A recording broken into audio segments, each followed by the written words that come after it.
Hai, Assalamualaikum warahmatullahi wabarakatuh. Perkenalkan, nama saya Lina Aisyah dengan NIM B1B12038. Di sini saya akan menjelaskan tentang konsep kompetensi. Yang pertama itu bagian A. Bagian A, arti pentingnya kompetensi. Definisi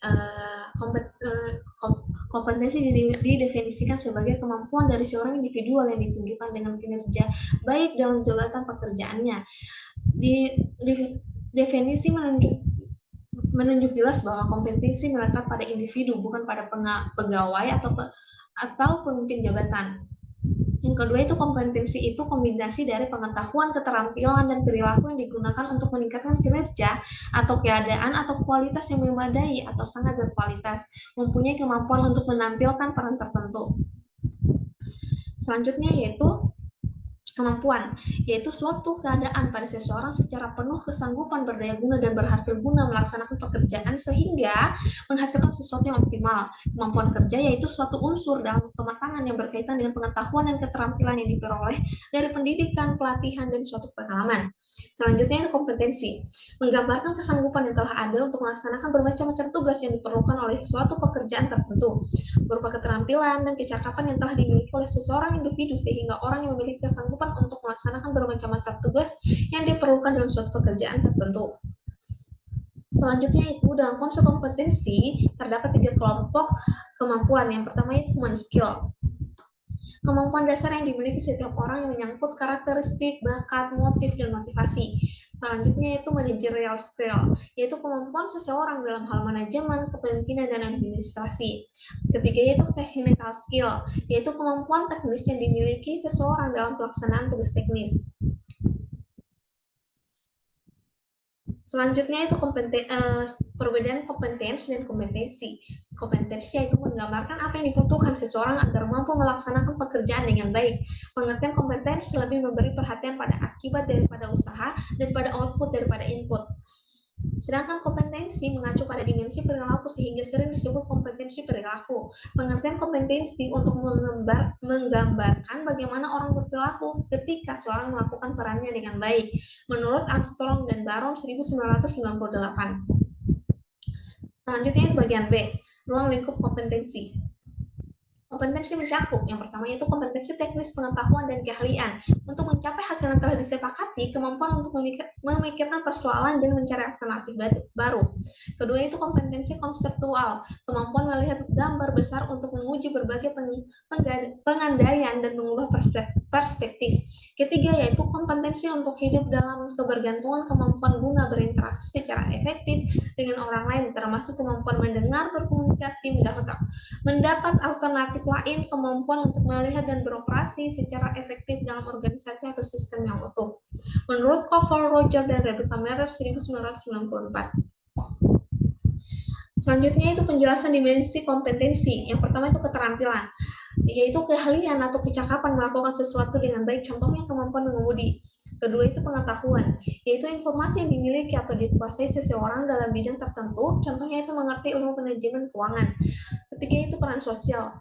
Peran sosial mencakup citra yang diproyeksi seseorang kepada orang lain, contohnya menjadi orang penakut dan tidak sopan. Keempat yaitu citra diri, yaitu persepsi individu tentang dirinya, contohnya melihat dan mempromosikan dirinya sebagai pemimpin. Kelima itu trait, yaitu karakteristik yang relatif konstan pada tingkah laku seseorang, contohnya yaitu menjadi pendengar yang baik. Keenam yaitu motif, atau pemikiran atau niat dasar yang konstan yang mendorong individu untuk bertindak atau berperilaku, contohnya yaitu ingin dihargai, dorongan mempengaruhi orang lain. Selanjutnya itu model kompetensi. Model kompetensi itu ada 4. Yang pertama itu learning and managing other cluster, yang berisi team leadership, teamwork, dan developing others. Selanjutnya itu planning and problem setting cluster, yang berisi analytical thinking, conceptual thinking, dan technical expertise. Selanjutnya itu working towards other cluster, mencakup interpersonal understanding. Kedua yaitu impact and influence. Yang terakhir yaitu achieving result, yang berisi inisiatif dan Achievement orientation, organizational commitment, dan terakhir yaitu customer service.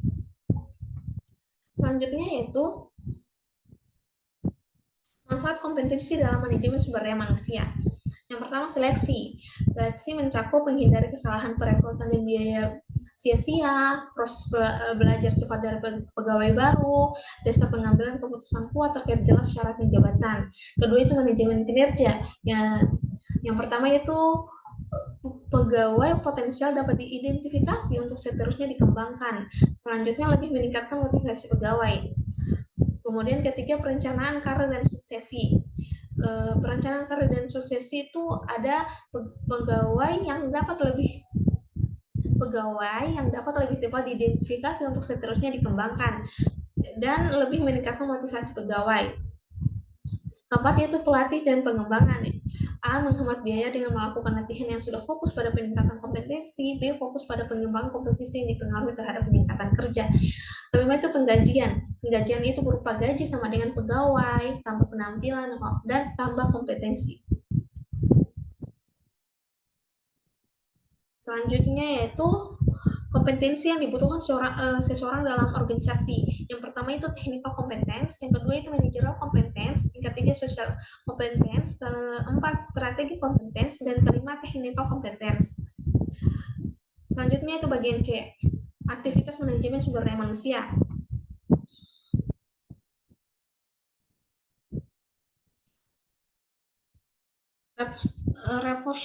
Repositioning peran sumber daya manusia. Repositioning yaitu dilakukan bagi organisasi yang ingin meningkatkan produksi kerja. Repositioning berkonsentrasi pada peran sumber daya manusia dengan mengembangkan sumber daya manusia agar lebih berkinerja tinggi dan produktif sehingga organisasi bisa menjalankan kegiatannya. Selanjutnya itu strategi untuk mencapai keunggulan kompetitif. Ada strategi inovasi, strategi kualitas, dan strategi pengurangan biaya. Selanjutnya itu penghargaan terhadap kompetensi sumber daya manusia dalam kategori peran strategi sumber daya manusia. Yang pertamanya itu menjadi partner manajer dan pelaksana strategi. Yang kedua yaitu menjadi eksekutif administrasi alih. Ketiga itu menjadi eksekutif yang juara. Keempat menjadi agen perubahan. Selanjutnya itu standar kerja yang harus dipenuhi sumber daya manusia di masa mendatang. Standar kerja yang harus dipenuhi sumber daya manusia di masa mendatang yaitu memiliki inisiatif, kreativitas, tanggung jawab, percaya diri, mau dan mampu melakukan perpindahan atau perubahan, mudah menyesuaikan diri, siap menerima pengetahuan baru, sadar terhadap kemampuannya, mampu bekerja sama, mampu bermusyawarah dan loyal terhadap organisasi, dapat menyiapkan diri mengambil keputusan, mampu memahami sistem kerja kompleks, mempunyai kemampuan berkomunikasi, dan terakhir mempunyai spirit bekerja secara kelompok. And thank you. Demikian pemaparan materi dari saya. Akhir kata, Assalamualaikum warahmatullahi wabarakatuh. Bye-bye.